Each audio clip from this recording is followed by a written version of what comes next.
It was just after 1500 hours on Thursday afternoon that the crane crashed into the city's abattoir. The construction here was for a mud plant which is used to mix various drilling fluids for oil wells offshore Guyana. Workers were seen scampering for safety as officials of the company tried to keep anyone from the site. There's an accident that happened and we tried to make sure everybody's okay. The crane crashed into the abattoir on what is usually a slow day for slaughtering animals. Some of the workers spoke with the newsroom. It makes me, I've been inside there. I was in there. What you hear happened?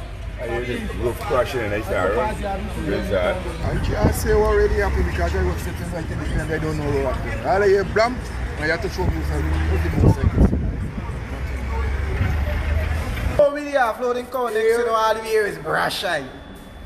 And when we hear brash eye, when we come around, we see the crane inside it. This is part of there's the cow.